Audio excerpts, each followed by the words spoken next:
Welcome to The Trenches. I'm your host, Rob McCallum. This is our ongoing series of interviews with filmmakers from around the world. Today with me, sitting in the hot seat, is a very special lady that I have a lot of respect for because she is kind of the definition, in my eyes, of indie filmmaker trapped on an island, pushing and pushing to get her stuff done. With me today is Monica Virtue. Monica, are you there? I'm here. How you doing, Rob? I'm really excited to be talking to you, to be completely honest. I've talked to a lot of people so far, interviewing them, getting them in can, and rolling them out as we do. But I'm really excited to talk to you because while we've talked to a lot of people who have like huge resumes and stuff like that, it was, talking about the past and war stories. And, there's always a little bit of nostalgia going on and how they remember certain events. I feel that this interview, I feel like I'm talking to you because you're in the middle of your project still, or it's just a project that might not kind of have an end to some degree. And we can touch on that a bit later, but let's go back to square one. Let's tell everybody who's listening a little bit about yourself, who you are, where you're from. Just give us the goods. Okay, well, my name's Monica Virtue. I'm from Woodstock, Ontario, which is a town of about 30,000, and it's right in the middle of southwestern Ontario. And I have been working on a documentary on a topic called Ipperwash for 10 years now. um, the reason I picked Ipperwash, and everyone always asks me this, and they think there's going to be some noble reason. My parents had a trailer up near Ipperwash, and I used to go up there every weekend my entire life on vacation. Um, so I was looking for an excuse to go spend my weekends somewhere where there was a beach. And it's become a 10-year kind of beach conquest chase kind of thing. And as much as the beach is there, it's been everything else that's kind of stopped you from probably enjoying time off and relaxing on the beach a bit. I'm gonna kind of hold the discussion a little bit because there's a lot of goods here. Let's just talk a little bit about documentary filmmaking and the doc format and stuff, so everybody can get on the same page with your approach to it. First of all, why documentaries? Why docs? Why documentaries? I've thought a lot about this. I don't even think it's documentaries. I think it was the subject matter. Um, and it just kind of got me into um, documentaries because it seemed like the best way to tell the story, if that makes any sense. Yeah, I mean, I guess to play devil's advocate, there's a great story going on and it's constantly evolving. But as a screenwriter, I could turn this around and turn it into based on a true story. The events of Ipperwash, and pick the main characters. So there's got to be something about the doc format with what you're trying to do, or other stories that you want to tell that is really compelling. Is it? I mean, a lot of people say, it's truth on the screen. There's nothing unaltered, and you can debate, the way that shots are cut together in sequences and the voice of the filmmaker and how that alters the quote unquote truth. But there's got to be something about, the raw shooting that that gets to you, that the interview form, the research involved versus, somebody writing a script that, comes across by definition as less authentic. I think it's part of it is the failure of print. Um, there's a real ability, especially with this story and stories about Indigenous people, where the media can take this story and they can twist it using print. Okay. Whereas I found with documentary, I just happened to have an interest in photography and video, and I guess it was me. I learned as I went along. Like I didn't go into it with the set plan, which is actually one of my biggest mistakes. But on the flip side of it, it was in the end it'll turn out being my saving grace. But there's something about documentary, especially with Indigenous issues, where you can't lie, and it's a way. Like I shouldn't say you can't lie. Like you said, you can on the screen you can make editing choices, which will influence the story, but when there's something happening and it's going down and you're right in the middle of it, if you push record, you get whatever happens.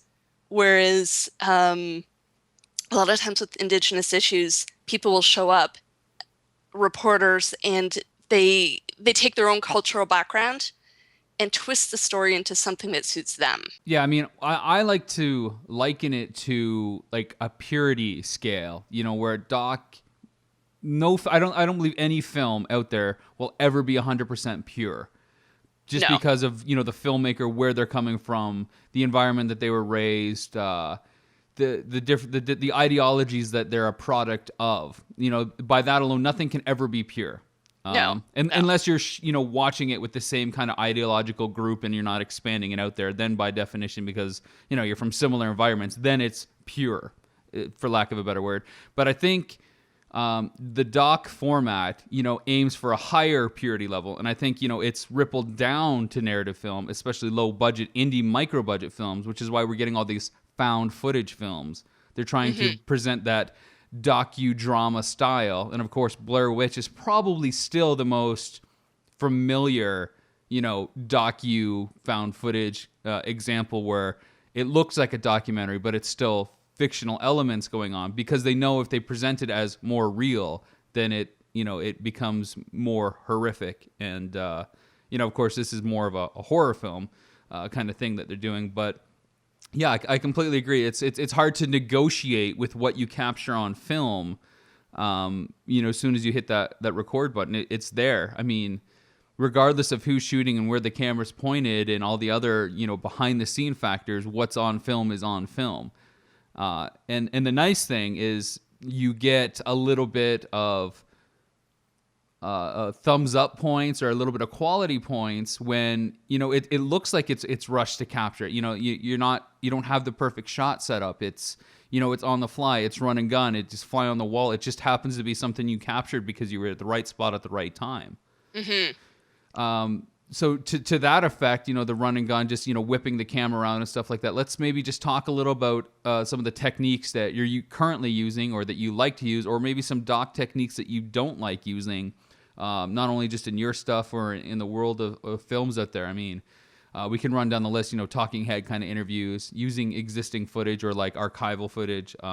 There's the investigative style of journalism kind of reporting, where you have like a host or something with a microphone, asking people's questions. There's reenactments. There's just being live on scene. There's using title cards.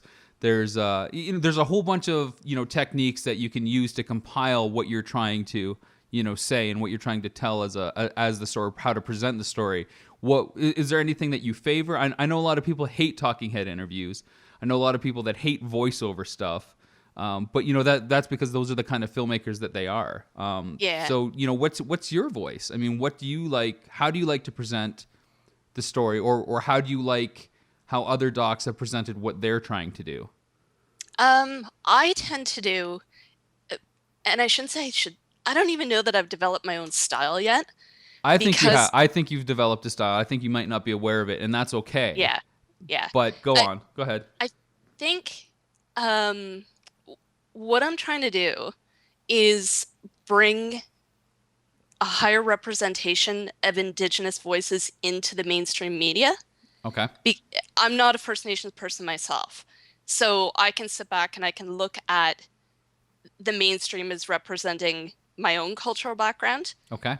And so my style, I think, is to allow them to talk as much as possible and to keep my voice out of it as much as I can. Um, Which is my strategy for this show. yeah. The less I talk, the better I feel. um, Now, like, I will use title cards for informational purposes, because sometimes, because I'm letting them talk in their own voice, they're not giving me the information that I need to give the audience in order for the audience to understand what's going on. Okay. So I'll use title cards. I don't like to use narration myself, because then it pulls it out back into my voice. And I really wanted to keep it on their voice. Right. So yeah, I'm not sure. This is a really hard one for me to answer because I don't recognize my own style yet. Okay. Even though, Like you said, it's you didn't have like a huge game plan kind of laid out as an outline of how you wanted to tackle this, mainly because the story was still evolving while you were still evolving, your voice and stuff. So, Hmm. I don't expect some sort of essay or dissertation on, why you do this or why you don't do that, or why you have strong feelings against narration and stuff like that. It's really kind of like, well, I like narration in certain docs, but for me I don't like it because, it pulls away from the voice. So, I don't expect like you to have a complete breakdown on why you do stuff. I was just curious if there's anything off the cuff, because I find people really passionate about stuff. I don't know if you have you might have Netflix up in Canada. Down here, the Yeah. licensing is a little bit different with what's available. And right now, they have a bunch of sports docs from ESPN on a series called 30 for 30 that may be available via like TSN up there or TSN2.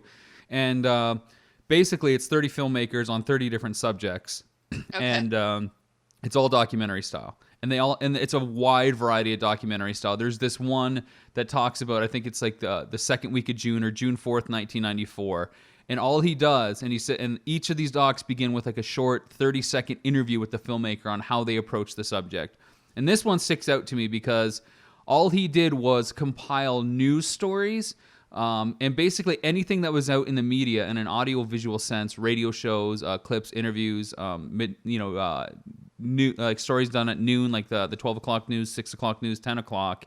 And he compiled it all together. He was examining what was going on in the sports world. It was the week where OJ was on the run. The New York Rangers had won the cup.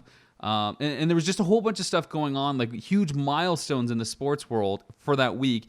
And he told the story beautifully just using archival footage.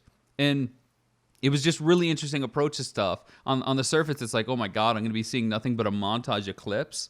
But it worked really well because he didn't want to do narration like you're suggesting, Yeah. you I know? I just find it's like just tell the story and do whatever you need to do to make that happen in the best way possible. So I guess I don't really think too hard about how I'm doing it. Like when I'm sitting down to edit something, and I'm not really an editor, I'm more of a shooter. Right. But when I'm sitting down to edit something, I don't really think about it very hard. I just sit down and do it. And then I don't know, just stand back afterwards and what I have is what I have. Well, that's actually a really kind of inherent editing technique that you throw it up there and you see what you think. Michael Kahn, who edits for Spielberg, he did Jurassic Park and Saving Private Ryan and a bunch of other films, says, I don't edit by the rules that you say to edit. I edit from my gut. This is where I feel a cut needs to be made, and this is where I feel the shot that it should transition to. And the thing I always tell people, because I do a fair bit of editing nowadays, is sometimes the best editing is not about how many cuts you make; it's how many cuts you don't make to let it play out for maximum effect. Because it doesn't have to be like an MTV music video. So don't sell yourself short on you're not an editor, because I think that you're bringing a very specific style of editing that's really effective, and we can get to some of that later when we talk about some of the clips that you've posted recently. We're skirting the issue here. It's always coming back to it while you're talking about what you like to do and what style and why that style, Doc, in this sense. And you've thrown around the word Indigenous people and the subject of Ipperwash, which is also a place. First, just to clarify for my own personal curiosity, is Indigenous people the right way? Is it to talk about the culture you're referring to, or is it First Nations, or is it Natives, or I mean the Um, un-PC term growing up was always Indians. I remember yeah, that, and then I remember in grade school we weren't allowed to read Indian in the Cupboard anymore because it wasn't PC. yeah. You may catch me using the term Indian, only because I've done so much historical research. Right. And when you're dealing with a lot of documents, especially from Canada's Department of Indian Affairs, Right. um, and you're dealing with the Indian Act, which is another set of laws that applies just to Indigenous people here in Canada. Um, you see the word so often that you kind of become immune to it. Mm-hmm. So the odd time you will hear me say it. Okay. I think most of the people that I work with prefer First Nations, Okay. or they will actually call themselves Anishinaabe or whatever term their their specific culture is, Okay. like based on their language. So there's all kinds of different languages all across North America. So you're going to get so many different terms. And You mean there's more than like English, French, and Spanish? it's shocking, I know. Amazing. But Sorry, go ahead. yeah. So you may hear me call them Anishinaabe, or you may hear me call them Nishnabs, or Nish, or I kind of slip into using different words depending on who I'm talking to as well, because there's res slang. So if I'm talking to someone, if if I'm in their territory and I'm talking to them, I'll slip into their style of talking. Um, but I think just generally in interviews, I try to use the word First Nations. Okay, so for everybody listening out there, you're going to hear all those terms together. We're essentially, and I don't want to, I'm really trying to tote the PC line here, and this isn't a show about being PC, but when you're talking about First Nations, it also means, native or indigenous people to North America. We're talking about Indians, specific Indians, or First Nations or indigenous people to the subject that you're talking about. Not all First Nations groups and cultures are the same. It's as different as people from New York and LA. They're just different people, and they have a rich history on their own. This is my kind of PC rant to throw it out there so that if we slip down the road, at least it's been stated once. We made the Yeah. effort. So, okay. So you're doing a documentary on Ipperwash, which deals with indigenous people from that area. Give us the very broad scope of what's going on, or maybe what happened to trigger your involvement. Okay. So I always went up to Ipperwash Beach, Yeah. which is about an hour and a quarter drive from my home in Woodstock, Ontario. And what happened was this was back in 1995. So I would have been at the time 1995. I was still in high school, so I guess I was in grade 12. And at the end of Labor Day weekend, so just at the beginning of the school year, there was a shooting. And what happened was that a group of First Nations people from the Ipperwash area took over a provincial park, and they said that it was their park. And the police showed up in droves. And within 3 days, one of the protesters had been shot and he passed away. So it became a really, really huge story here in Canada, specifically in Ontario. But I know it was Canada-wide and it even went international at the time of the shooting. Um, because I'd always been up in that area and had spent time like actually camping on the reserve every first July weekend, a big group of my friends would go there. And I mean, the people there were always so nice and kind to us. So when I started hearing and seeing the newspaper headlines, and um, just the headlines at the time were very racially motivated. There was a lot of really negative things being said, and I guess I didn't believe what I was reading in the newspaper at the time, even back in grade 12. And that's kind of where my entire, I guess my love for documentary has grown out of being part of this story that was just happening around me, if that makes any sense. Yeah, no, it makes total sense. So you're in grade 12. This massive event happens, and it goes everywhere, across the world, like you said. But there's just something that's not ringing true for you. And is this when you start picking up the camera, or is this when you start getting ideas? Like, No, I actually went to university. I went to university for communication studies, which it had a film class. I don't even know if I took the film class. Like, I really wasn't that interested in that kind of stuff at the time. okay, From there, I was out working for another 2 years, and I remember telling my boss I was doing graphic design. So I think I've always been more um, like into drawing and that kind of artistic stuff. But I remember telling my boss, I said, if I ever did it all over again, I'd go back to school and I'd make a documentary on Ipperwash. And I think he said something to me like, oh, yeah, good luck. And anytime someone says that to me, like, good luck, you'll never do that. I Right. have this little thing in my head where I go, oh yeah, you want to bet? And um, from then on in, after that conversation with them, I think something just kind of snapped off in my head. Um, I ended up applying for film school, just kind of spur of the moment, didn't even put much thought into it. And 2 weeks before the program was about to start, I got a phone call that said, "We have a spot for you. Do you want to come?" So I literally like quit my job that day, Wow. and like I had no plans on What going to uh films. what school did you apply to? I went to Sheridan in Oakville, Cool. Ontario. So yeah, I really had no plans on going to film school at all. I didn't have much background in it. I remember I think I'm the only person in the history of the program that was allowed into the program but wasn't allowed to make a film during my first year because they told me I didn't have enough experience. Wow. So, So are I we mean, are we talking like the media arts program, or is this no, ATVF or yeah, this is advanced television and film. okay.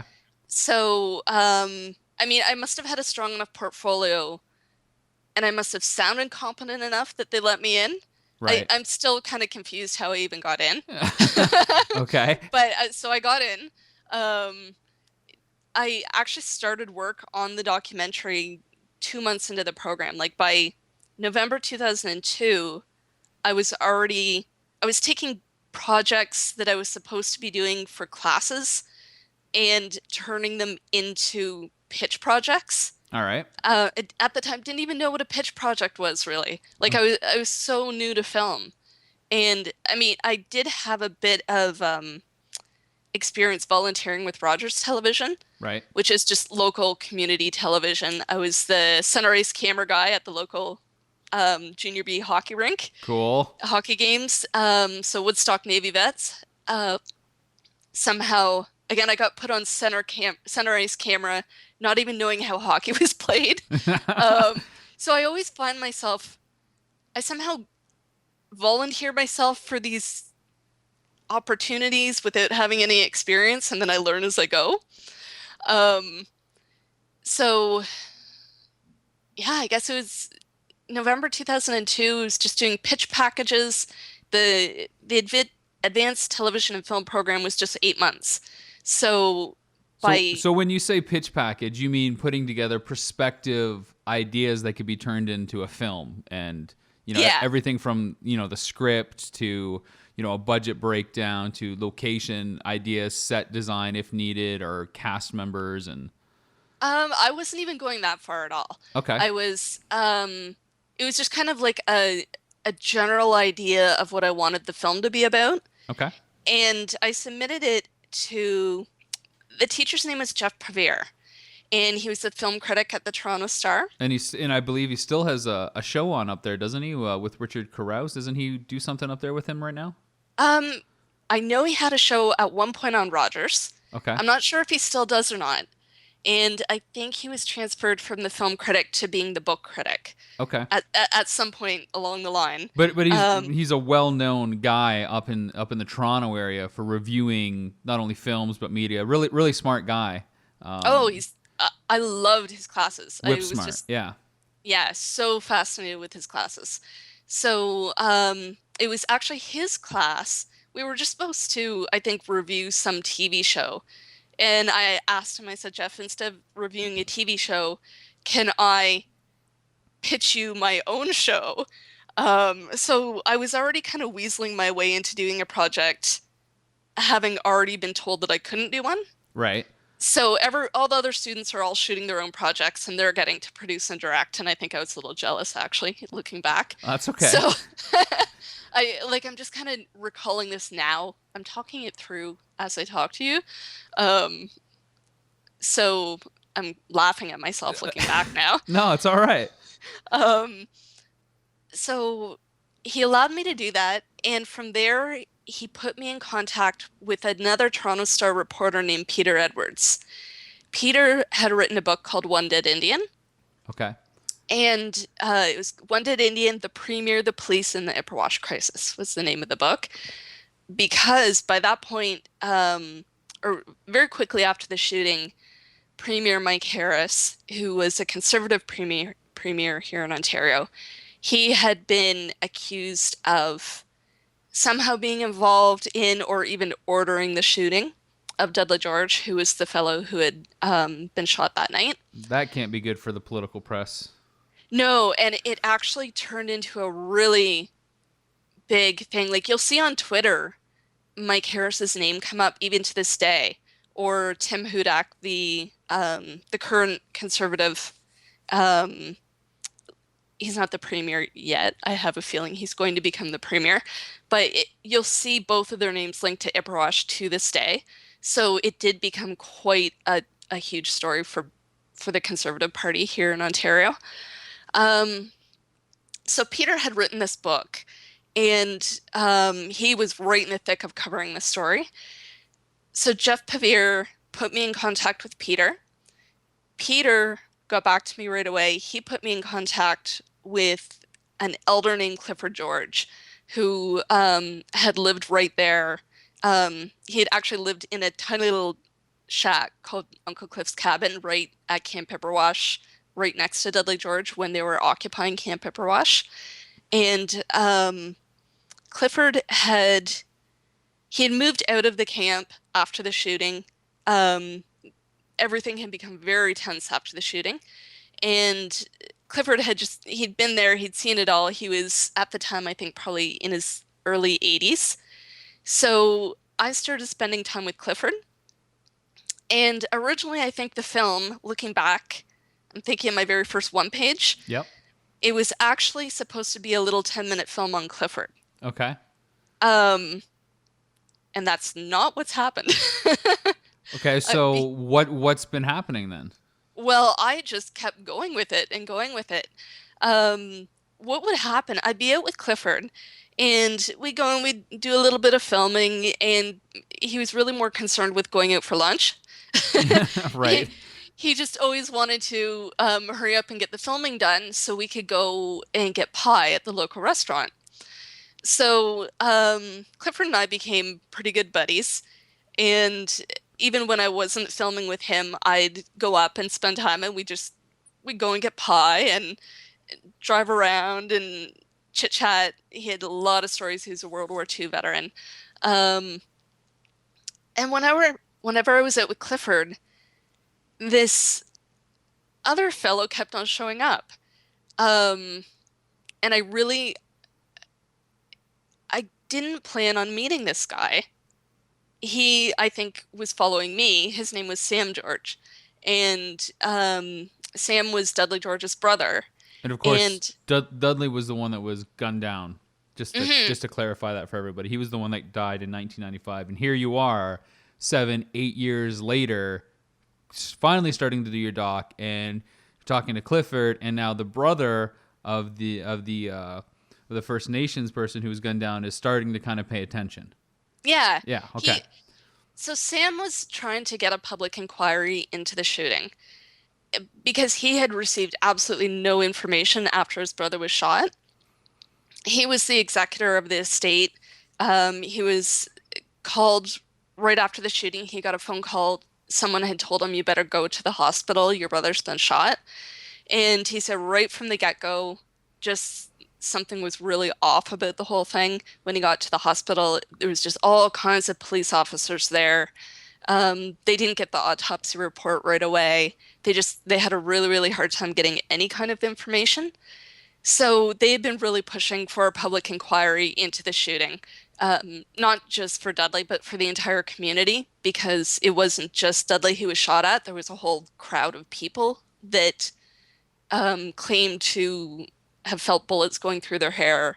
And it was just a really, really, really tense situation. So Sam wanted some answers, and I think he wanted to make sure that would never happen again. So I'd be out eating pie with Clifford and drinking coffee, and Sam would keep showing up, or he'd show up at Clifford's house. I think he'd see my car in the driveway. And I think what Sam was doing, like anytime he saw someone with a camera, he saw that as an opportunity to get the story out.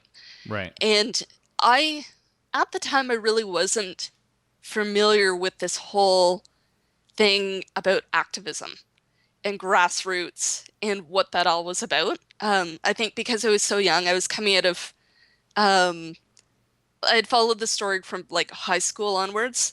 So I had never really seen it from that perspective. But I mean, you see it even nowadays. I'm not sure how big of a story Idle No More is down in the United States right now. I mean, I don't get the paper and I don't watch all that much news, but I haven't really seen or heard anything down here. Okay. It over Christmas, like just this past Christmas, it was a really, really huge thing here in Canada, where First Nations people, Indigenous people in Canada just hit a stage where they were like, we're not taking it anymore. And there was a really huge um, educational push, and there was a whole series of like marches and blockades, and it became kind of top of the news for a few weeks there. Um, that kind of activism was something I was never familiar with, even up until just this past couple of months. Um, like that's not my background. My background really is filmmaking and not using filmmaking as activism, as a form of activism, instead of using, I guess, what other people do when they don't have film. Right. Um, so Sam, I'll try not to go on too many tangents here because there's so No, no, many. it's okay. You gave us a really good example of, what they're trying to do outside of, getting the media's attention, and that's with the I Don't Know More movement, which we'll get to because I know it's part of your film. But Yeah, Sam saw you talking to Clifford on and off again with the camera, and he's hoping that the camera can probably turn on him a little bit, or maybe see how that kind of relationship can work. So you start obviously talking to Sam, and the camera start rolling with Sam at some point. yeah. He like I mean I didn't even realize what he was doing at the time. Um, it's only now looking back on it that I think, oh, okay, now like he He's was, crafty. yeah, and I fell for it big time. Um, But you know what? You hit a gold mine at the same time. So yeah, whether you because fell into it, you're still landing on kind of treasure. yeah, because that now is my story. Um, because I Don't Know More brought it back into the news, and through all of that, I kept thinking, oh God, I wish Sam was here because Sam actually ended up passing away of cancer in 2009 while I was filming with him. Um, I filmed with him for 6 years, and he passed away at the end of the sixth year. And through the whole I Don't Know More thing over Christmas, all I could think of was, oh, I wish Sam was here because he had such a knack for dealing with the media. Right. He ended up actually, before he passed away, getting the Order of Ontario, or they awarded him the Order of Ontario because he was so good at bridging that cultural gap. And I can imagine that if he was, still with us while that stuff at Christmas, it would have probably brought even more press to the cause. I mean, in some ways, when he passed, it was kind of like the death of a martyr because he believed in what he believed to like the very end. But he was such. I also find that he was such a brand, that he was like a spokesperson Yeah, for it all. That he was an identifiable figure that people, Sam George, related to Dudley George. There was an inherent built-in story that people could identify with. You yeah. know. And him and his lawyer did that very purposely. Um, they that is now my story. And I didn't realize it at the time because I was inside the story and I got so deep into the story that I had no objectivity left. So it's actually taken me a couple of years since Sam's death to kind of unspool myself out of that to a point where I can now look at it and say, well, that actually was that is now my story. That Sam and his lawyer were so good at creating their own brand, as you said. I hadn't thought of it that way, but that's what they did.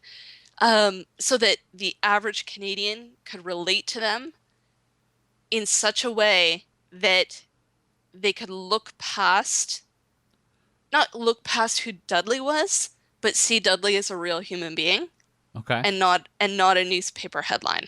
So when you say your story was Sam and some of the things he did with his lawyers, I just want a kind of moment of clarification here. your film, your story, what you're trying to present to everybody really became about Sam's effort to draw what happened with Dudley and Ipperwash in 1995 into the limelight, but also, if that's the A story, then the B story of what you're trying to tell is like who Sam is and how he's evolving as as a character, for lack of better words. So Yeah. is that kind of accurate? Yeah, and that now is like when I look at my film and what it will be when it's finally finished, I think the style of it has actually changed quite a bit, and it will now play out more like a Hollywood movie in the sense that Sam will be this character that I want the audience to become very emotionally connected to. Well, it's like the birth of a legend almost. It's like the man becomes the myth. And now with I Don't Know More, and we can talk about that like in just 1 minute or 2 minutes because there's some questions I've got, and I'm sure our listening audience is curious about what does I Don't Know More mean, just even as a caption, as a title. But you have the birth of a guy who really becomes a legend, and that legend's impact on everything that's going to be down the road, more or less. Yeah, it was actually really, really cool. When I Don't Know More started, it started on Twitter, and I could see it coming for months. I had started a crowdfunding campaign back in the summer trying to raise funds for my film, so I built a real network of people that I was following on Twitter, and I could see I Don't Know More kind of bubbling up Right. from the summertime. And then when it finally hit, um, it I think what really put it into the news was the blockades. Right. And this is an unfortunate part is with the media, if it bleeds, it leads. Yeah. And they will only focus on the conflict. And not all of them. I can't paint all journalists with the same brush, but Yeah, but I mean, people would rather tell a story about somebody getting shot or some sort of, darker conflict versus, Timmy lost a tooth, but he's okay. yeah. Well, and even I was getting radio stations and newspapers calling me to get my thoughts on I Don't Know More.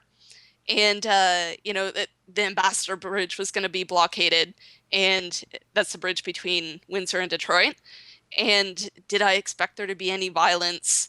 And I thought, well, why are you asking me? Why aren't you contacting the organizers of the blockades? Yeah, I mean, how did that happen? I mean, obviously, everybody that was around Sam George knew that you were around, and Clifford, of course, and stuff like that. So, did they just voluntarily put you up as like the non-indigenous spokesperson, or like how did that get out to the mainstream media? I mean, you mentioned that Sam died in 2009. This is 2000 Christmas 2012 that just passed. So there's a bit of a gap there.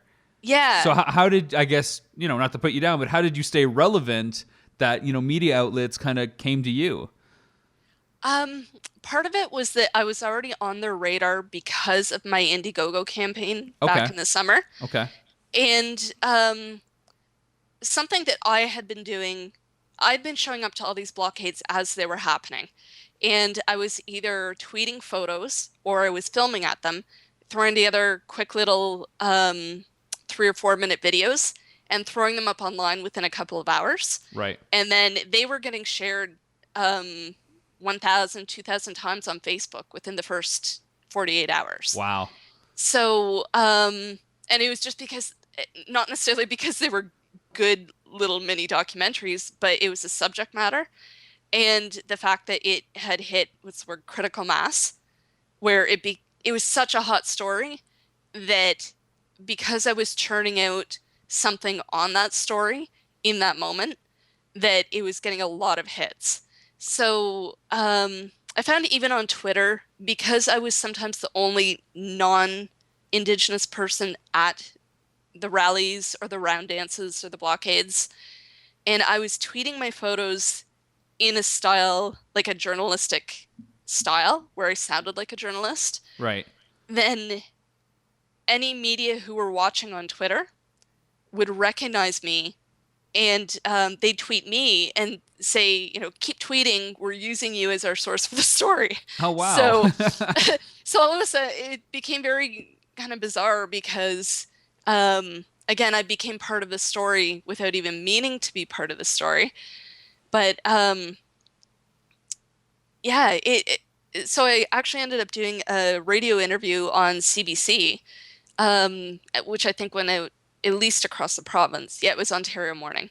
And again, they were interviewing me on did I expect there to be violence and the police response, because I had put together a little 3-minute short film praising the police, the Ontario Provincial Police, for the way that they were handling Idle No More, because they had taken the recommendations that had come out of the Ipperwash inquiry, which was this huge multi-million dollar inquiry that Sam George actually was he was able to get this inquiry into his brother's death. Right. And so that went on for several years. Yeah, I mean, I don't want to, compare apples to oranges, but it's almost like for all our American listeners, the huge deal that happened with the 9/11 inquiry that happened. It was just like a massive, massive kind of thing that had to be done in order to satisfy all the parties. Yeah, well, because Ipperwash was so multi-layered, because you have the police involvement and what they did or didn't do, and the government involvement and whether they actually influenced the police, which at what point is it okay for them to communicate with the police and where are they going over the line? Um, and there's so many people. I think there was something like 139 witnesses at the inquiry, and it went on for 3 years. And out of that, there was 100 recommendations that were aimed at government and police and different parties. And as it turns out, and I didn't know this until Idle No More actually started happening, that the Ontario Provincial Police actually were using the recommendations. So back in the summer, I remember really whining and complaining on Twitter about how nobody was using the recommendations, and I was so disappointed, having watched the family, what they went through, Right. that it took them something like 12 years to get answers. And then here I thought nobody was really using them. Like they had implemented a couple here and there, the really easy ones that the public would be okay with implementing. Right. Um, but other than that, I didn't think that anyone was really using them, and it felt like a really big waste. And all of a sudden here, I'm showing up at these blockades, and there's police officers there um, in little vests that say police liaison. And they're right in with the crowd and talking with the crowd. And they're becoming this communication bridge between the regular officers and the protesters. And that's something I'd never seen before. And apparently, that is now how the OPP deals with critical incidents, like any kind of critical incident. I saw a police officer on Twitter tweet the other day that if Obama were to visit Ottawa, that this style of policing is what would be used on the ground.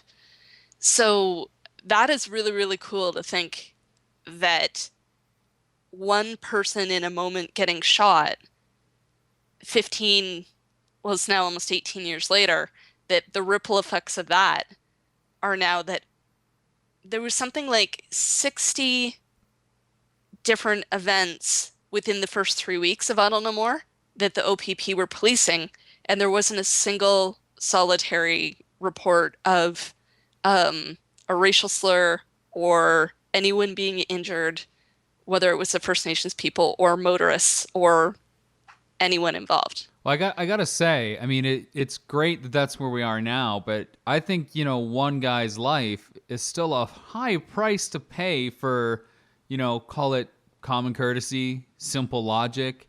Yeah. Sure, yeah. Is it crazy that somebody should be trying to talk between the sides versus you put your guys up on this line and you put your guys up on this line and don't say a word? Yeah, there should be some sort of communication. Should be working together with words to figure things out. And if the protest is for a defined period, then let's just keep it simple. Let's keep the peace. I mean, I don't think that as much as it's been 18 years, like you said, and there has been a change, so that's great. But I don't think anybody should have to die for what's common sense because people are thinking with their egos and how things are done, and an us versus them mentality, when it should be about how can we together tackle what the problem is here. Yeah, unfortunately, that's not the mindset in Canada. I don't think Canadians are really aware of how deeply racist they are here. Um, it's just so ingrained into the Canadian psyche that, I mean, it was weird to have radio interviewers asking me, saying, well, don't you think the police are making a real political statement here? The fact that they're using these recommendations. And I thought, why is that a political statement to treat First Nations people with the same courtesy that you would a non-Indigenous person? Yeah, I mean, if university kids were going to like protest like cost of rising education, I'm sure it would be, just as, colloquial and friendly. So why is it such a big deal that the police extend that same kind of olive branch to the indigenous people of the region? Yeah, that's just not the way. And I don't think people are really aware of what they're saying and what their attitudes and mindsets are. Right. And I mean, That it, I'll be the first to say I'm not, nearly as educated on it as you are. And I don't, and living down here now in the South, I don't have the connection to, that the ongoing kind of day to day events that you currently have. So, I'll claim that I'm completely ignorant. But, if somebody were to ask me like, well, don't you think it's a political statement? I'm like, no, it's normal. It's common courtesy. Don't be a bonehead and ask me a stupid question like that. It's not yeah, political for people to extend a hand instead of a gun and offer a smile instead of a slur. Like, what's yeah, wrong with you? It's not political. It's finally people doing their job that's right. yeah. I mean, I It, understand you're in a position where maybe you can't say that kind of stuff, and I'm always been a little bit more outspoken in my life, but yeah. Well, I have a real hard time doing radio interviews, especially, and talking to journalists because they ask me questions like that, and I end up getting so angry, but I try not to show that I'm angry, and then I just end up getting upset and I start um the words don't come out in the way that I want them to, and I don't sound very articulate. you should But just call them on it. Say, look, I'm sorry to do this to you, and I'm sure I'm going to come out sounding weird, and you're going to cut me up all the pieces, and I'm going to get quoted on this. But you're an idiot. Just go ahead and tell them that. yeah. I mean, Well, do the your funny job right. the funny thing is though is that if I say anything pro um pro First Nations, then I will get emails from angry people um warning me not to align with them. Um, and then I also get the same thing if I say anything pro police. I also got emails from people complaining, saying that I shouldn't be aligning with them. Okay, so Um, let's talk about that a little bit. You've been doing this for 10 years now, well, going mhm. on 13. We've covered the subject more or less, the different realms of what you're trying to encapsulate into your film. But you just hit on something that I wanted to talk to you about. You're in the middle of this. You're not an indigenous person, but you're trying to give them a voice, present, or not give them a voice, but present what's going on in the most purest of form. But you're kind of liable to both sides.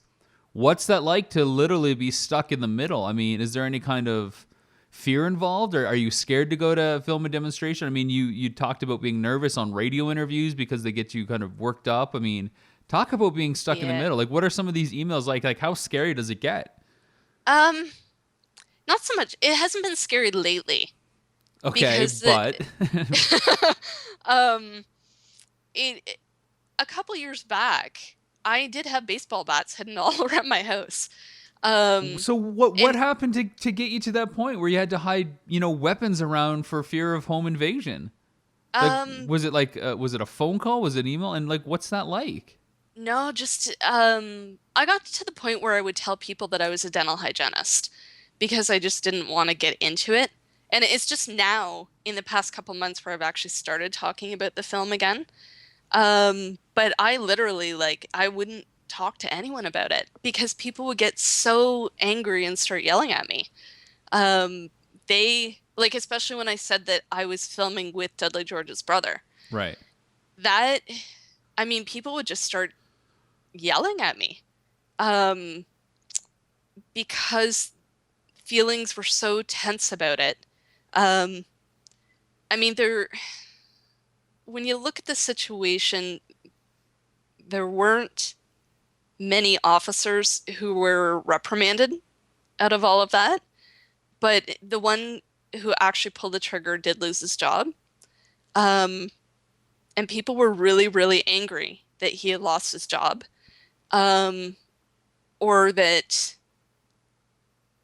well, another issue was that the protesters who originally went into the park on Labor Day weekend of 1995 still have the park 18 years later. And the people of Ontario felt very, very strongly that that was their park. So there was very, very intense feelings surrounding that. Um, so any fear that I've had has never been towards any of the First Nations people involved. Right. It's all been towards Well, I mean, everyone but else. let's be clear. I mean, it's never been the First Nations people to, and this is where I'm ignorant. Maybe you can fill me in. They've never been the one to start violent action. Um, You know, no, I don't and think they've always they pulled the trigger or tossed the first can or whatever. I think it's always been the other way around, and people will do what they have to do to protect themselves. But yeah, and the media really inflames it. yeah, And I could see it with like the Ambassador Bridge blockade that happened just a couple weeks ago, yeah, where the CBC wanted to know from me, was I expecting violence?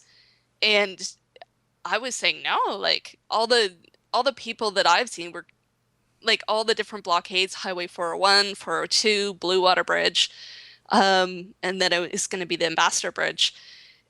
Um, I mean, they were all extremely peaceful. The police were being great.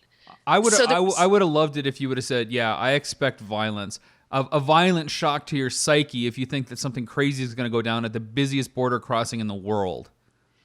um, You know, just like maybe I listened yeah, to too much like Howard Stern and Adam Carolla and all these other people that, you know, agree or disagree, love them or hate them, but you know, they say a lot of things that make sense and like it's just asinine that these people are, you know, Monica, is there going to be violence? You know, in other words, yeah, should we spend the money and send crews out to cover this? Which is yeah. what they're really That's asking. I mean, let's be yeah. clear. No, I hadn't thought of it that way. But there was violence at some of these blockades, but it was, well, I can't even call it a blockade. There was one out near Edmonton where an intersection had been taken over and there was a group doing a round dance. And if you've never seen a round dance, it's just a bunch of people all holding hands, dancing in a circle. And a pickup truck actually tried to drive through the circle at one intersection. There was another on a highway where the video is up online where you can see there's a woman, she's actually got people up on her hood because she's trying to drive through a blockade of the local highway. So there is violence happening at these, but it's not coming out of the First Nations people who But are it sounds like participating. stupidity. I mean, Yeah. you know what? It's like, I'm sorry, we're inconveniencing your day. We're making a statement that's affected generations. You know, that goes back to when, you know, of course, European settlers came and how everything was, you know, stolen or not stolen, and then agreements were made. But you know what? Just relax. You'll get to Starbucks. Let us do this demonstration. You know, people got stuff to do. I get it, and it sucks to be inconvenienced. But don't be an asshole. Don't be an idiot. You Yeah, know, like if it's happening, like if I'm going to the strip, you know, here in Vegas, and you know some of the indigenous tribes here are doing something for what they believe. Cool. I'll turn around. I'll do what I got to do. I'll go to another way, but I'm not going to interrupt something that they feel is genuinely important to them. And this is, you know, I don't want to start talking about, you know, what religion is right and stuff like that because people can make the argument for everything that's happening in the Middle East. But if you have a way to avoid it and not cause shit, fucking turn around. You know, figure something yeah. out. Unfortunately, there's a large volume of people in Canada who will actually go out of their way to do the opposite of that. Um, it's such a hot issue here. The entire, um, everything surrounding it. And it's not just the land thing. I mean, you could do a whole 10-part miniseries on this. Right. This situation and what the Canadian government has created. Um, I think the Prime Minister's office very much enjoys sitting back, and this is just my opinion, but um, You're entitled to have your opinion, at least on this show, without fear of being attacked. You do not need to bring out the baseball bats for what you say on this show. I don't think, I anyways. I think the Prime Minister's office has quite capable PR people working for them, Right. but they don't need to use them when they can just sit back and let the situation unfold on its own. Yeah, sometimes just ignorance is bliss. Not that they're ignorant to the situation, but if they play the "we're just going to see what happens" card, which is I Yeah, think a version of being ignorant and not making a statement, then I if they remain passive, then they can't be accused of the wrongdoings of an active decision. yeah, it's I could sit and talk for hours about Yeah. this whole. So clearly there's some interesting things going on in your documentary here, enough to get me Yeah. offering my opinion on the bonehead decisions of, my fellow Canadians north of the border. 10 years. How do you find the drive to do something for 10 years? I'm lucky if I can, sit still for 10 minutes at some time, let alone work on a film for an extended period. How do you make something go for 10 years? And still plan on, rolling the cameras. Um, well, part of it is because the subject is so multifaceted. Um, I mean, I could sit, especially with the lawyers who were there at the inquiry, I could sit and talk with them over a pitcher of beer for hours on end about the whole subject and never get sick of it. I've never ever gotten sick of the subject. I have gotten sick of the lifestyle that goes with it. You mean you're Um, not like, living it up in a mansion in the hills, I know convertibles, making Hummers? making movies and documentaries sounds really romantic, but um the it's oh It's a grind. I mean, and this is part of it. I mean, it's like when you're done a project, for better or worse, you can maybe sell it, try to recoup some money, or at least get an influx of cash to live again.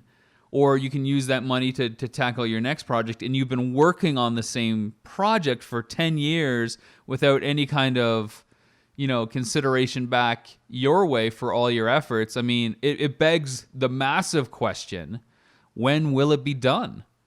um well, I think this depends on whether I have some big news coming up, Uh-oh. and I Can, don't can, want to can, say it out loud because I don't want to jinx it. okay, so we can't we Um can't be the exclusive break it on our show. We can't do that. no, but it only because I don't have a formal yes yet. Okay. I've been waiting since the summer when I did my Indiegogo campaign, Okay. and I had heard from a producer, Right. and at the very beginning, he said, "Well, I'm gonna try and pull some strings for you and get you some in-kind services," Okay. and never heard from him again. 6 weeks went by, and then all of a sudden, 2 days before the end of my campaign, and my campaign, I was after $25,000 to finish post-production on the film, Right. and I had only raised about 6,000. And again, this isn't a fluffy subject, and it's not a feel-good subject, and it's probably not very well suited to something like Indiegogo. So, But let's not sell short 6 grand on Indiegogo. I think that's pretty remarkable. For my film, which is something much more digestible, an action adventure, family kind of film. I only was able to raise I think like 4 grand. oh, really? Yeah, so I mean, you schooled me on Indiegogo for Well, something that divides people. So let's yeah. not just, you should probably pat yourself on the back a little bit for that. And actually, if I had done that crowdfunding campaign 3 weeks ago, when I Don't Know More was big, I would have. You should have done another one. You can do as many Uh, as you want. Yeah, well, but I have this big news coming. Okay. So, I should have done it I for you and just kind of funneled the money. Is there like some sort of international incident if that happens? I don't know. well, now what's going to happen if the partnership happens that may happen, the money that I raise for Indiegogo will be forwarded to them as part of my contribution, and we're going to be filming more footage, and I will hopefully have a distributor already in place. So, So stuff is happening. You're working the phone lines. You're sending the emails. You're making it well, happen. I had to put together a couple of big packages Okay. that took me quite a while to do. But other than that, it's just been waiting. It's had to go through different levels of approvals, Right. and it's been 7 months now. Well, And I don't want to throw out there what I think it might sound like because I don't want to jinx it. I'll just knock on wood for you. But when you're talking that many levels of approval, and I'm guessing it's a Canadian producer, possibly. it could be. Yeah, it sounds like one or two things for me, and especially the timeline, which is it's completely normal to have first like a 6 week kind of turnaround before you hear anything, and then 7 months later. So you're doing okay. You're doing okay, I think, and hopefully this comes to fruition. Whatever it is, whether I'm right or wrong, I think that's awesome. I'll just throw it out there. Not that it's my series or I have any control over it or your film. Although I think it could live also as a series on its own, like 22-minute, kind of part 1 through 10, like you said. It could be a 10-part thing. You certainly have the footage for it. And then, like right now, the big thing is like Netflix and Hulu and all these online streaming entities, and they want series because they want to hook people on watching from episode to episode, just like Netflix did with House of Cards, and that's why they bought Arrested Development as it comes back, and they want to hook people with multiple viewings, binge viewing, if you will. So I think maybe you should talk to your producer about that. I think you can definitely cut a great feature out of it, but then maybe you can do ancillary revenue as a series. Yeah. See, the whole situation has changed so dramatically. Right. From what I thought the film was going to be going into my Indiegogo campaign, and now what it could become. Um, Well, I mean, let's just talk it about. I mean, you started in 2002 before like YouTube even really existed, yeah, and now it there's YouTube and Netflix and just digital distribution. We have iTunes now that you can distribute your film there. I mean, the way that your film has changed, the industry surrounding your options to unleash your film has equally changed. yeah. Now I've been asking, like I said, like how much will they put towards distribution? Yeah. And my answer came back, well, that's up to them. They make those kinds of decisions. Them who shall So, not be named. yeah. So it sounds like the So, producer works with an entity that also y- has a distribution arm. yes. Okay. So, yeah, like I've now gotten used to not hearing anything. Right. Like for the first little while, I would get up every morning and maybe today's the day that I'll find out. And Yeah.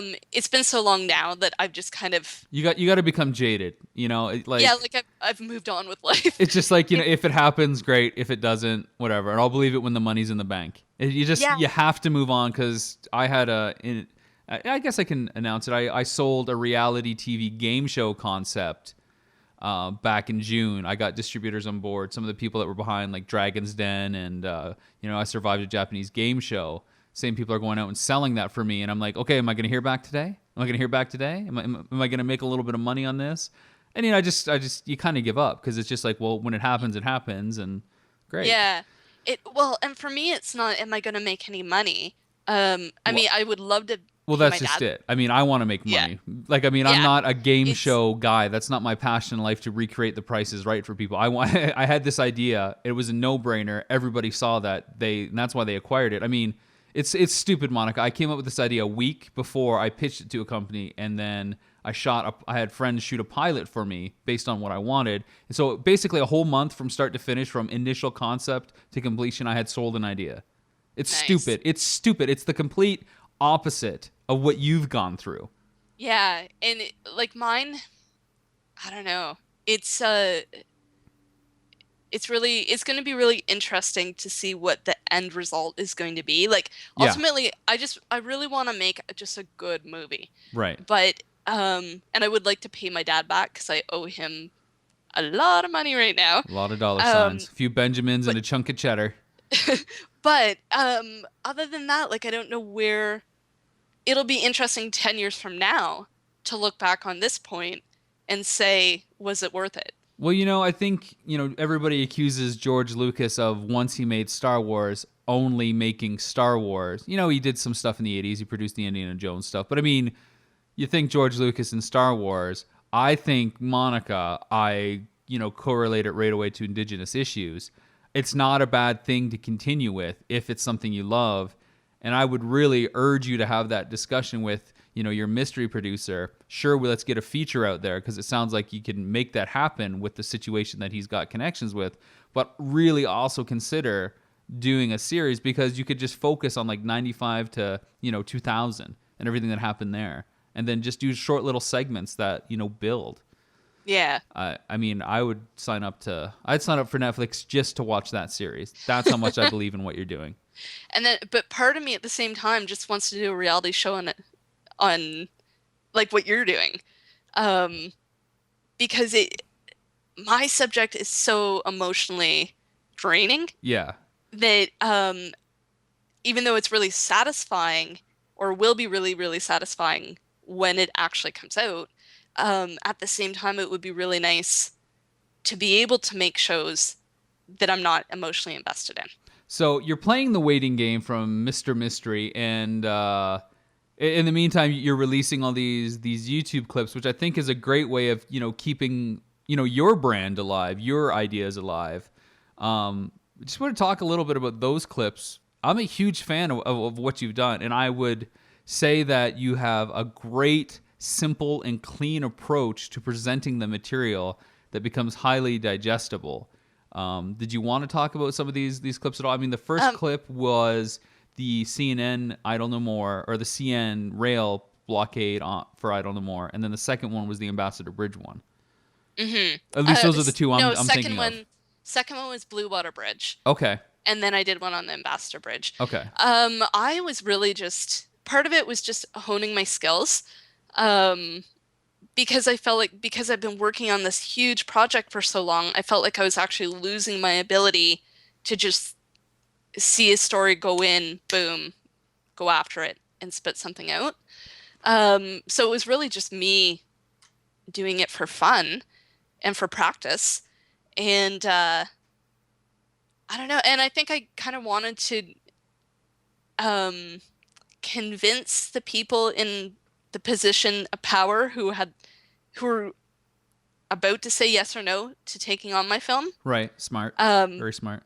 Hoping that it would find its way to them on its own without me sending it to them. Which is great because, like you said, in 48 hours, you're getting like 2,000 hits and shares. Yeah. So. And I know that it actually did make its way to them. Great. So mission accomplished. Well done. So.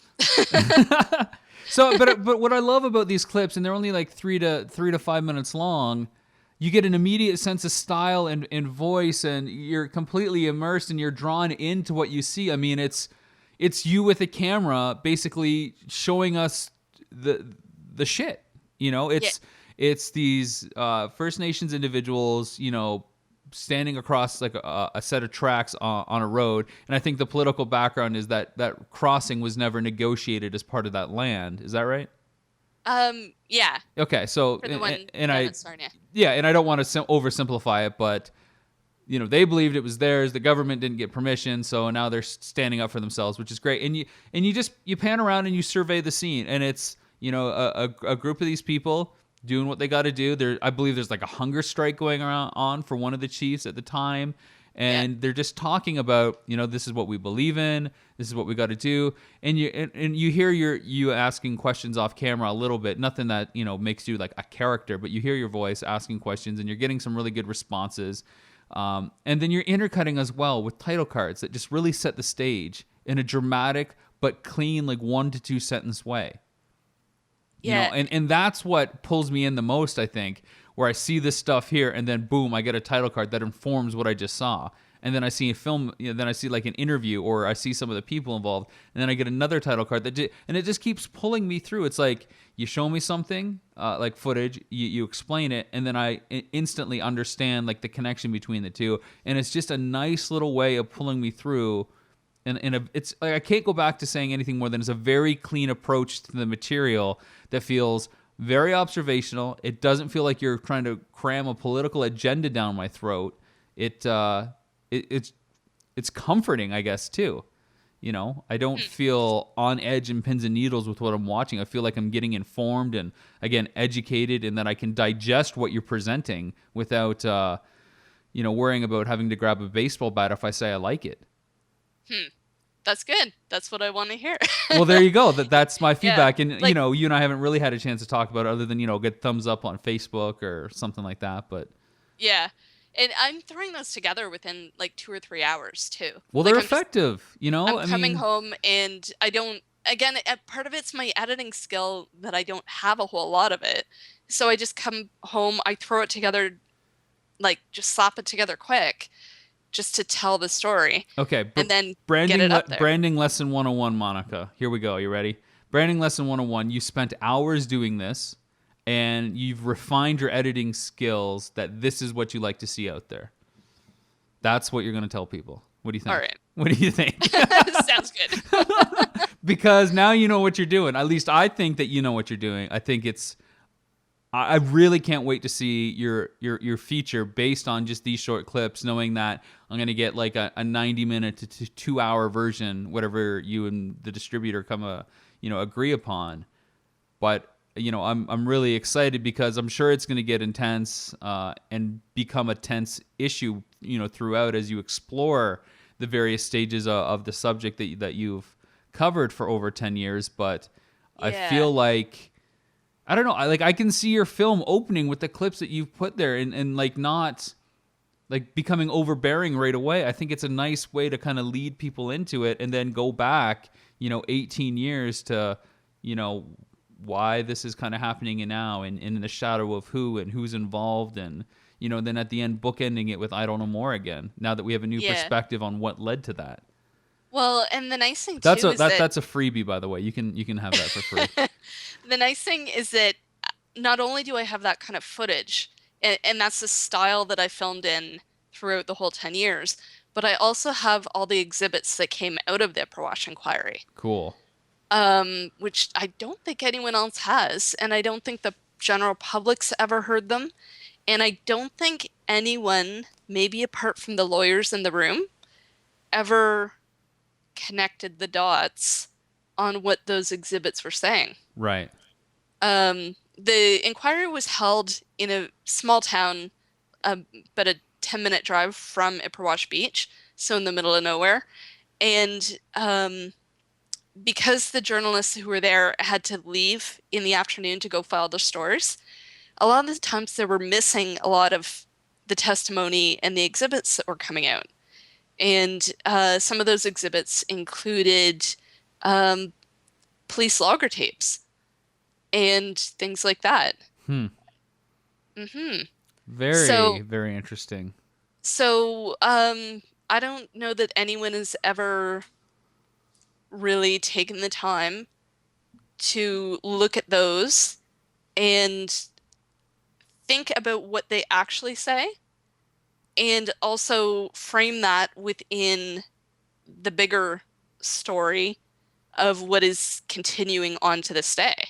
Well, I've said it before, you've fallen into a treasure of immense proportions with who you've been able to interview, what you've been able to capture, and now with what you're saying here, what else was part of the entire larger story that you seem to only have access to. It's kind of incredible that this 10-year journey has yielded so much, quality material that when can I see this film? When can I see it? I mean, you have a distributor on board by the sounds of it, or you're in talks. So, I mean, we're talking, in the next year or two that this will be out. I mean, logistically, that's kind of where we are, no? Yeah, I was told that not to get too excited because it might not be done for another 2 years. So I would say probably 2 years from now, you'll be able to hopefully sit in a theater somewhere and watch it. So in the year 2020. Okay. Uh, Sounds good. I'm going to wrap up the interview. I think this has been really great and insightful, and my excitement level is still at its peak. But we always end our interviews with kind of a let's play a game, a what if scenario. Okay. And this first question might be really hard for you to talk about. Maybe you'll just continue to talk about your project. So the first question, Monica, is you've got access to all the materials and research, a decent budget, and no resistance from anybody. What subject out there would you like to tackle next? Oh goodness. Uh, you're gonna laugh your head off at this one. No, go ahead. The Britney Spears conservatorship. Wow. Okay. Definitely didn't Uh, see that coming. I've been following that story since 2007. Um, I just find it really fascinating. Well, Britney is just fascinating to begin with. Um, but how her father has used the law to go from where she was in 2007, strapped to a gurney, to she's back on top. Um, I think Forbes named her back again as the highest grossing female entertainer. Wow. You So, see, I don't think I've actually noticed her at all since the 2007 debacle. But really? I really removed myself from like the E channel, Entertainment Tonight. It's not the brand of Yeah. music I listen to. I'm really kind of disconnected from what's going on with her.